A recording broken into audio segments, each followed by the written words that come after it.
Welcome to the post-interview of episode 1804 of the Keith and the Girl Show. Go to keithandthegirl.com and find us on iTunes under Keith and the Girl. Today's guest was Steve Heisler and Julie Seabaugh. Hi, guys. Hello again. Hey, how did you guys feel about today's episode?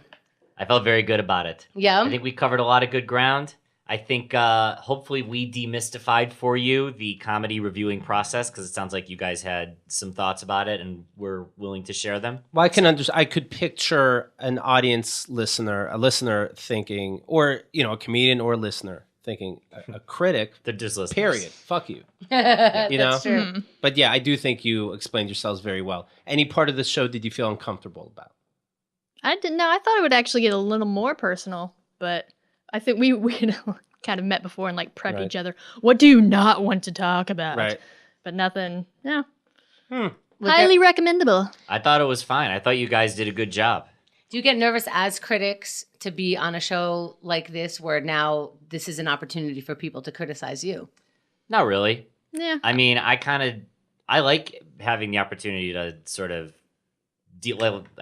like I was saying, demystify things, and I like having the opportunity to talk, because if I just write something and somebody writes back, I feel like that's already starting off on a bad foot. It's nice to just be able to kind of speak freely and, go from there. What do you mean? If somebody rates you back? Meaning, if I get into it with someone in the comments section of an article, right, that's never going to be productive, because people read things and they hear things differently in their mind than they're intended when they're written. And you do get into things when people comment on posts that you put up? I don't ever really reply directly to comments anymore unless it's about some sort of misunderstanding or misreading of something. Because people read things and they sometimes hear voices that are not intended.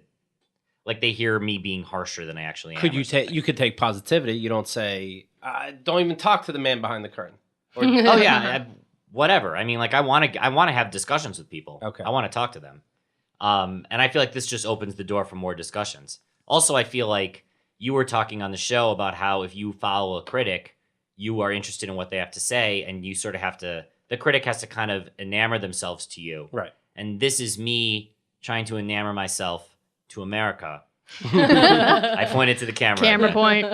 Julie, do you think that Steve talked more than you and you are therefore offended and we'll have a discussion after this show with him? No, I purposely wanted him to come here with me because I know he talks more than I do, and I like hiding on the side and just quipping now and then.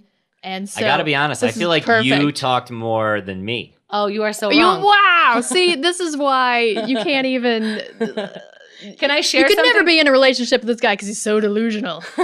Yeah. I want to share it before the show. It's a little reveal that Steve wanted to leave his phone on because he wanted to time himself for how much he talked so that when 2 minutes hit, he should shut down and stop talking. I have a problem. I don't know how long I'm talking. I literally just turned my phone on I was like, wow, I can't believe time flies. And it's like, yeah, when you fucking don't shut up, asshole. Time flies. I like it when Steve talks a lot. Well, let's learn more about the both of you. First of all, during the show, I did take criticistic notes about you. So here's what you did wrong today. Go ahead, Chemda. So here's how our listeners could know more about themselves and you. But first, we're each going to hand you a piece of paper that we printed before the show. Can we look at it? And right now, you could all look at it, and we'll show it to the people watching on YouTube. They can comment on this and comment on the things that you will comment on this, and that's how YouTube works. Is let's just comment on top of each other, and don't worry about any of the comments you post on this particular thread because Steve will not write you back. So, what do you see in this ink blot? Steve. I see an old man. Don't worry, Steve knows to talk. I see an old man with a goatee. Okay. Like he's like an aging hipster. And he's just living in Williamsburg, and he sheds a silent tear every single time Friday night hits. And all the people are coming from Connecticut, and the Chabad people are bothering them on the street. That's what I see. All right. Do you see earrings on him when you say hipster? I do see the earrings. I see the earrings. I could see a nose ring happening on this. I see that. I wasn't seeing that before, but I can see that now. So what you're saying is I got this ink blot right? We'll let Julie go, and then I'll tell you who won. Okay. Mine's not too far off. A sad clown. It's the same as a hipster. Yeah, in a way. Buzzing. Sort of trying to project a certain image, but failing miserably. Very good guess. I see like a little antenna on top of the hips. Now that I see a hipster, I can't unsee it. But I Yeah. could see the little antenna, and maybe that's their little, phone device for their ear, the little Right. Bluetooth thing.